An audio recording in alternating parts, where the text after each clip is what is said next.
Vijayawada central నియోజకవర్గంలో ఆసక్తికర పోరు నడుస్తోంది. సిట్టింగ్ ఎమ్మెల్యే మల్లాది విష్ణును కొత్తగా నియమితులైన ఇన్ఛార్జ్ వెల్లంపల్లి శ్రీనివాస్ కలిశారు. ఇవాటి నుంచి విజయవాడ సెంట్రల్ నియోజకవర్గంలో తాను చేయబోయే పాదయాత్రలో పాల్గొనాలని ఆహ్వానించారు. అయితే ఈ పాదయాత్రకు తాను రాలేనని విష్ణు తేల్చి చెప్పారు. తన క్యాడర్తో చర్చించి నిర్ణయం తీసుకుంటానన్నారు.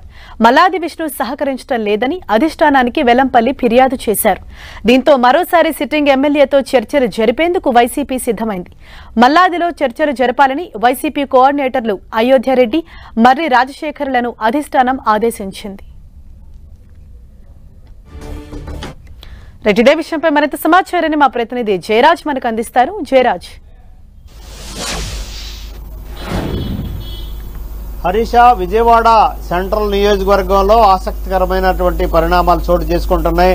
సిట్టింగ్ ఎమ్మెల్యేగా ఉన్నటువంటి మల్లాది విష్ణుని తప్పించి అదే ప్లేస్ లో వెస్ట్ నియోజకవర్గానికి ఉన్నటువంటి వెల్లంపల్లి శ్రీనివాస్ కి బాధ్యతలు అప్పగించారు. దీంతో వెల్లంపల్లి బాధ్యతలు అప్పగించినటువంటి నేపథ్యంలో మల్లాది విష్ణు గత కొద్ది కాలంగా అలకపోనారు. ఆయన నియోజకవర్గానికి కూడా వెళ్లలేనటువంటి పరిస్థితి ఉంది. తీవ్రమైన అవమానంగా భావిస్తున్నట్లు ఆయన పలు సందర్భాల్లో పేర్కొన్నటువంటి పరిస్థితి. అయితే ఆయన శాంతింపజేయడానికి రకరకాల ప్రయత్నాలు చేసింది అధిష్టానం. ఆయనకి ఎమ్మెల్సీ స్థానాన్ని ఇస్తామని చెప్పేసి హామీ ఇచ్చినప్పటికీ కూడా మల్లాది విష్ణు ఏమాత్రం కూడా వెనక్కి తగ్గలేదు. అదే బెట్టు కొనసాగిస్తా ఉన్నారు.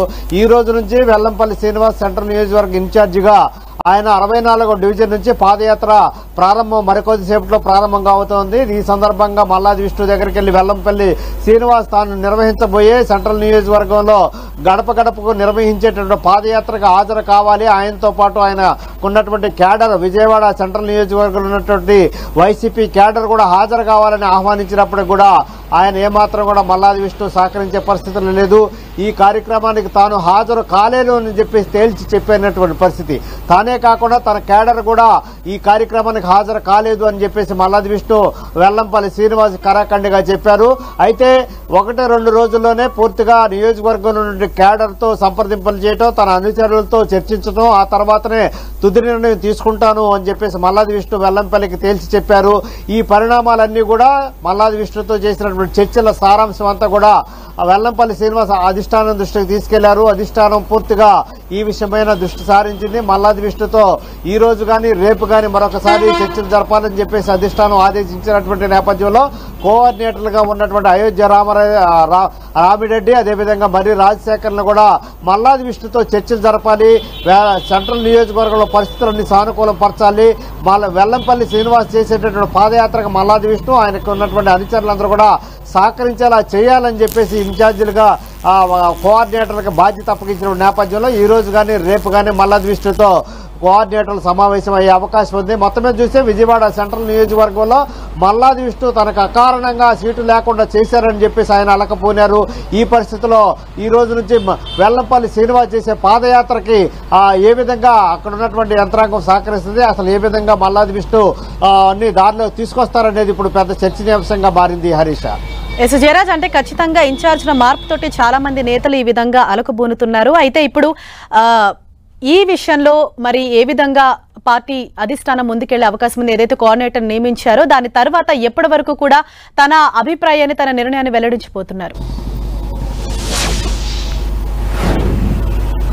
హరీష, రాష్ట్రంలో దాదాపు 60 స్థానాలకు ఈ రకమైనటువంటి మార్పులు చేర్పులు చేసినటువంటి నేపథ్యంలో చాలా నియోజకవర్గాల్లో ఇదే రకమైనటువంటి పరిస్థితులు ఉన్నాయి.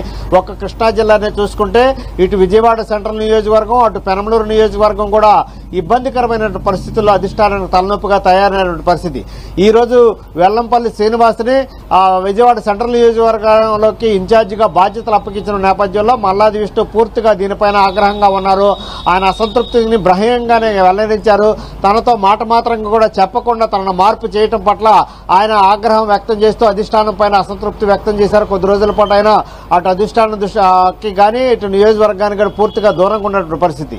మరొక వైపు అటు పెనమలూరు నియోజకవర్గంలో ఇదే రకమైన పరిస్థితి ఉంది. జోగి రమేష్ అక్కడ తీసుకురావడం పట్ల పూర్తిగా అక్కడ ఉన్నటువంటి పడమట సురేష్ బాబు గతంలో ఇన్ఛార్జిగా చేశారు. ఆయనకి నియోజకవర్గ స్థానం ఈసారి ఎన్నికల్లో పోటీ చేసే అవకాశం ఇస్తారు. గతంలో 2 సార్లు ఇవ్వకుండా చేసినటువంటి పరిస్థితి ఉంది. ఈసారి తప్పకుండా ఇస్తారు ఇస్తానని మాట ఇచ్చినట్టు అధిష్టానం తనకు మాట తప్పిందని ఆయన బహిరంగంగానే తన అసంతృప్తిని వ్యక్తం చేస్తా ఉన్నారు.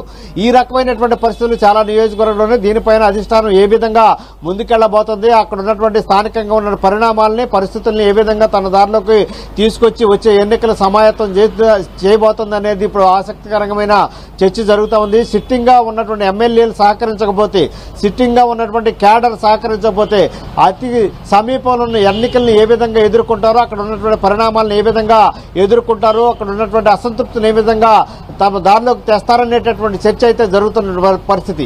ఇదే రకమైన ఇటు విజయవాడ సెంట్రల్ నియోజకవర్గంలో కానీ అటు పెనమలూరు నియోజకవర్గంలో ఉన్న పరిస్థితులే వేరు వేరు నియోజకవర్గాల్లో కూడా రాష్ట్రంలో పలు నియోజకవర్గాల్లో ఇదే రకమైనటువంటి మార్పులు చేర్పుల నేపథ్యంలో అసంతృప్తులు బహిరంగంగా వ్యక్తం అవుతున్నటువంటి పరిస్థితుల్లో ఇది అధిష్టానానికి పెను సవాలుగానే మారుతా ఉంది. ఎన్నికలు సమీపిస్తున్నటువంటి నేపథ్యంలో ఇంటి పోరుని ఏ విధంగా తీరుస్తారనేటటువంటి అంశం గురించి కూడా చర్చ జరుగుతుంది. Harisha, thank you Jayaraj.